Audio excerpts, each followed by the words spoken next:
This is episode 12 of Revelation, chapter 4. It's a Great Tribulation briefing.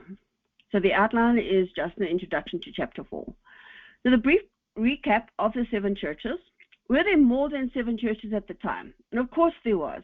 There was the Church of Rome, Antioch, Galatia, Alexandria, Corinth, and there were dozens of other churches.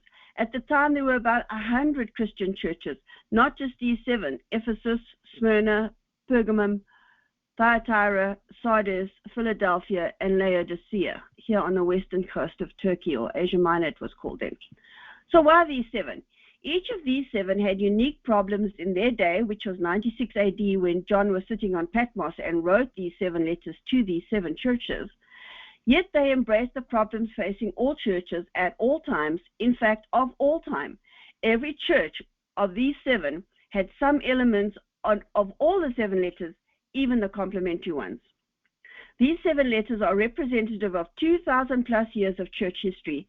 These 7 churches represent the whole church, and every member of every church, and Christ's judgment of them. Yet every church does have a future. The 7 stars in Christ's hand and the 7 lampstands are every church, every pastor, every member throughout all the ages, through all periods of history, from the time of the apostles until the future second coming. So you saw this a ton of times. These were the 7 churches that John was writing to in 96 AD, and the problems they had, which are all of these here, the complaints that God has against them, is more or less how the history of the churches have gone. And we're in the Laodicean time right now, 1840s to the second coming, which of course is still to come.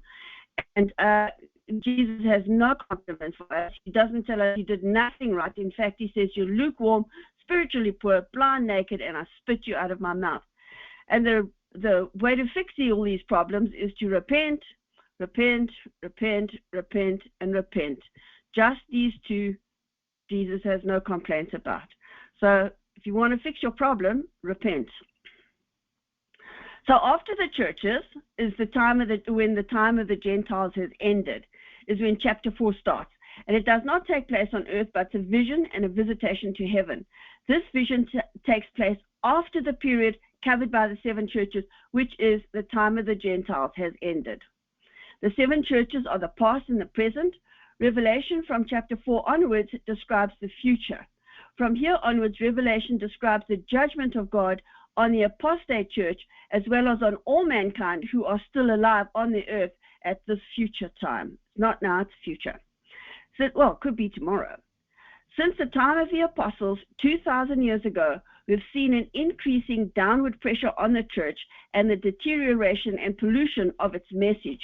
We've gone astray, corrupted the pure gospel with a multitude of differing faiths, and fallen away from Jesus, with sin prevalent everywhere. The Bible announced there would be a falling away, the coming of false prophets, wolves in sheep's clothing, and heresies and idolatry. And we've especially seen this taking place and more in the past decades, since the 1900s. Today we are blinded by the glitzy and glamorous. Today there is a tendency to tolerate everything and everyone, no matter what. That's fine, just let it happen. Today, mega churches, TV preachers, radio, podcasts, and YouTubers are just some of the ways the gospel or its corruption is being shared with the world. Yet today, there are fewer Christians, relatively speaking, than in the entire history of the church. 2,000 years ago, Jesus was up against a formidable band of foes that were comfortable in their high positions and did not want to see their boat rocked. As today, people don't want to see the boat rocked. The Pharisees undermined the pure Mosaic law, using their own interpretations to explain the Torah, God's holy word. They believed in the spoken law, a series of practices, beliefs, and interpretations of the Torah handed down verbally from one generation to another. That's like playing broken telephone. They adapted the written law when they felt that the Torah was no longer applicable or unclear. They set up synagogues in towns and cities where the local Jewish people could worship. They further believed in the existence of life after death, spirits, angels, heaven, and hell. The Sadducees, on the other hand, did not believe in the spoken law and only accepted the written law. The Torah was the beginning and the end of the law, and they did not believe in life after death. Worshipping and bringing sacrifices at the temple was a non-negotiable matter. Since the temple was under their control, they could profit from offerings and thus insisted it was the only way to worship God, not in the way of synagogues, the way the Pharisees had set it up. And due to their wealth and social status, the Sadducees maintained good relations with the Roman government and other persons that would be seen as impure by the Pharisees. Consequently, both sects, Pharisees and Sadducees, did not recognize the Messiah when he arrived, nor did they want to. I read once that the Pharisees historically claimed that the Messiah would be able to do three things especially: give sight to a man born blind, born blind because, you may have gone blind through a disease or you fell and banged your head and you went blind. So they said you had to have been born blind, and cure a deaf and mute person unable to hear the Messiah or communicate with him, and cure leprosy, which at that time was incurable. And so Christ repeatedly did all three, yet they still rejected Jesus as their Messiah. And he did all three of those all the time. He really shoved it in their faces, and they just refused to accept it. So Jesus regularly rejected the Pharisees and the way they lived in hypocrisy. Just as they rejected Jesus, he rejected them. In Matthew 23, Jesus says, "Woe unto you, scribes and Pharisees, hypocrites," to the Pharisees several times. Jesus saw how the Pharisees and scribes would condemn others for sin, yet continue to choose wickedness themselves. Matthew 23, "Therefore, whatever they tell you to observe," Jesus says, "that observe and do, but do not do according to their works, for they say and do not do." And a few verses later, Jesus says, "They love the best places at feasts, the best seats in the synagogue, greetings in the marketplace, and to be called by men, Rabbi, Rabbi." Don't we have so many people like that today? They want the status. The Jewish spiritual leaders at the time of Christ were not the true Levitical priests. John the Baptist was the last true Levite high priest of the bloodline of Aaron. The Pharisees were appointed to keep the peace. Caiaphas and Ananias, the high priests, were Jews but not Levites. The Pharisees were students of both the law and the Torah, and their expertise in both made them powerful authorities over the people of Jerusalem and the surrounding areas. King Herod was not a Jew. He was an Edomite from the tribe that God said should be obliterated entirely. Herod bought his position as king of the Jews from the Romans. That's why he was hated. The Sadducees were a political class that kept the Pharisees in check. They were motivated by wealth and power and only depended on written laws to discipline their fellow Jews. Otherwise, the laws didn't apply to them. Both the Sadducees and Pharisees thoroughly disliked John the Baptist, who called them a brood of vipers. Matthew 3:7, "But when he saw many of the Pharisees and Sadducees coming to his baptism, he said to them, 'Brood of vipers, who warned you to flee from the wrath to come?'" And of course, Herod hated John the Baptist because Herod had married the ex or divorced wife of his brother. And John pointed out that this was an illegal marriage. It was illegitimate. It was illegal because the brother was still alive. So according to the Bible, the Old Testament Torah, Herod was breaking the law. So of course, he didn't like John the Baptist at all. But when it comes down to it all, it's all about the money and the power. It always is, even today. So it's not the quantity of men that counts, but really about the quality of men. Jesus' own flock was but 12 men, and one of them was Judas, a traitor.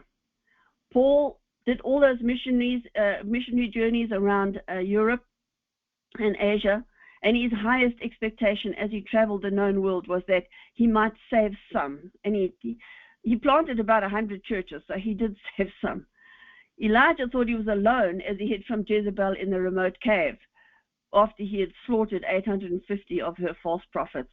So we always think we're alone, but God always has a remnant. Even in the darkest days, God's got somebody out there that's prepared to squawk. In Ephesus, there were those that hated the deeds of the Nicolaitans and kicked out false prophets.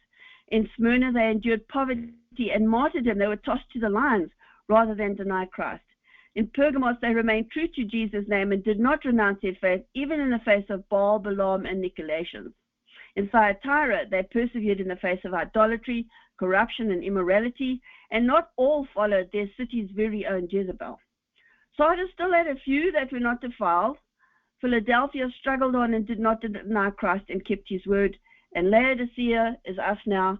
They had nothing going for it then, and we have nothing going for it now. And if there's any remnants, they're really well hidden. So the rapture. There are three schools of thought. The pre-tribulation believers, that we will be raptured before the judgment starts, the great tribulation starts. The mid-tribulation believers that will be snatched away during the great tribulation. And the post-tribulation believers that say we will have to endure the entire horror. Personally, I like a pre-tribulation rapture. However, our perceptions or preferences cannot alter, delay, or rearrange God's divine plan. It's really God's timing. Unbelief cannot prevent it. So just because you don't believe there will be a rapture doesn't mean there won't be a rapture because you personally don't believe in it. There will be a rapture. Jesus said so. And we will rapture when it suits God's timing.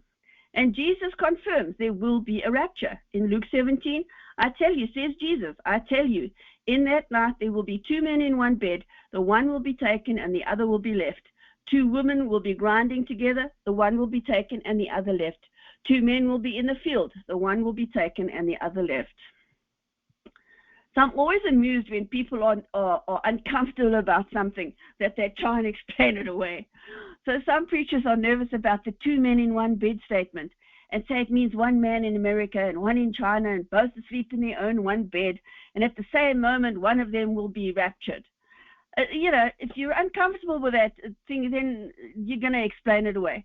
But having an individual bed today is a modern luxury. In times past, people shared a bed. Stories abound of men having to share the bed with another man at an end because it was cheaper or there was no other choice. Share the bed or sleep on the floor or sleep on the table or sleep outside in the weather. So this having a bed today is very much a modern luxury. Even in my mother's day, 70 years ago, people shared a bed. I know we kids had to share beds for a while. So Paul explains how the rapture will occur in 1 Corinthians 52. In a moment, in the twinkling of an eye, at the last trumpet, for the trumpet will sound, and the dead will be raised incorruptible, and we shall be changed. 1 Thessalonians, Paul says, after the dead in Christ rise, then we who are alive and remain shall be caught up together with them in the clouds to meet the Lord in the air, and thus we shall always be with the Lord. In Isaiah 26 tells those who are left behind how to take refuge from the coming judgment. Come, my people, enter your chambers and shut your door behind you. Hide yourself, as it were, for a little moment until the indignation is past. For behold, the Lord comes out of his place to punish the inhabitants of the earth for their iniquity.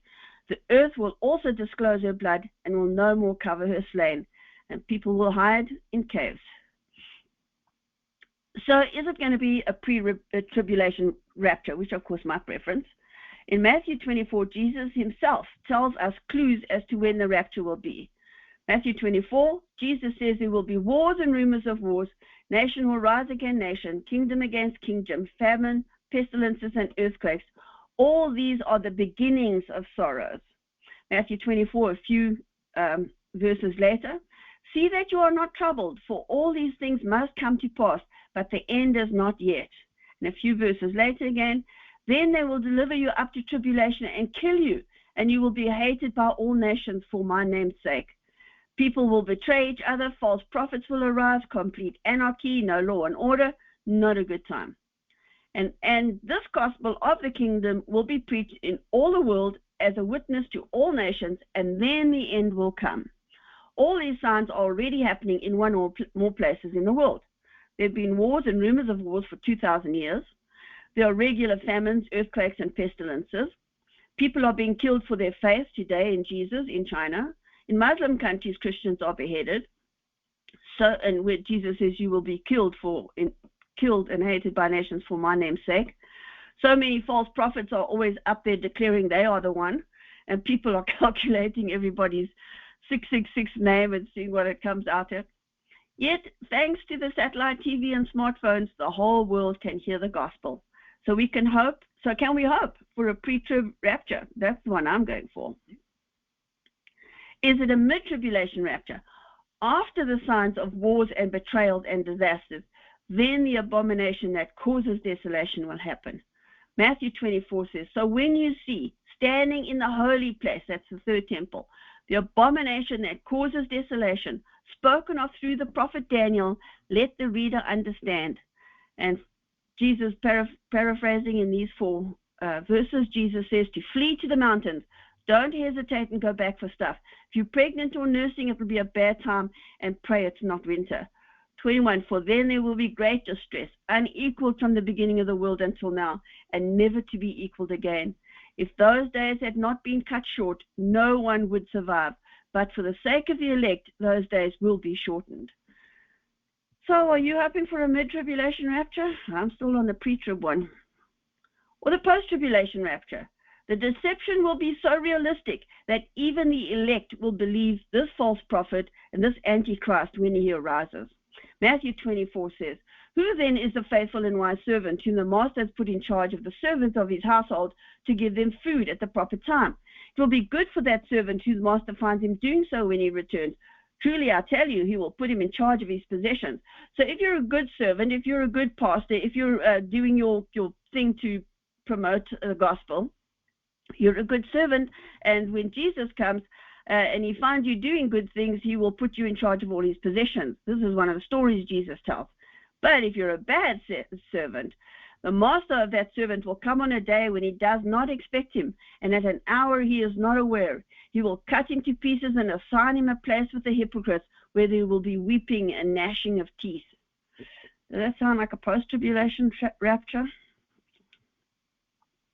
So the timeline of the rapture. Matthew 24 again. Jesus says, truly I tell you, this generation will certainly not pass away until all these things have happened. Heaven and earth will pass away, but my words will never pass away. So in 1948, Israel was formed, and God said, after the floods of Noah, God said the lifespan of people will be 120 years. Before that, from Adam until Noah, people lived 800 or 900 years. But after Noah, after the flood, God said, I'm not contending with mankind for 800, 900 years. 120 is your tops. So if we take 1948 plus 120 years, we get to 2068. So can we expect the tribulation anytime between now and 2068? So it could happen while you're watching this on YouTube. It could happen next week, next month, next year, 10 years' time. We don't know when it will happen. But hopefully it'll happen before then. But we don't know. Matthew 26, because Jesus says, but about that day or hour no one knows, not even the angels in heaven, nor the Son, but only the Father. So after we finish chapters 1, 2, and 3, which we have, we're going on to chapter 4 now. Everything we read in Revelation from now on is the future, will take place in the future. So evidently we are in the end times if you take what happened in the last 2,000 years. But do you think we are in the end of days? So at the end of each session, we're going to track these sevens, but we haven't had any new ones. In chapter 1, we got these, and in chapter 2, they repeated, but we haven't had any new ones since then. So we've got to the end of episode 12, chapter 4, a briefing. Thank you for spending time with me. Thank you for going through this with me, and please join me on episode 13. Let me pray of you. The Lord bless you and keep you. The Lord make his face shine upon you and be gracious to you. The Lord lift up his countenance upon you and give you peace. Shalom.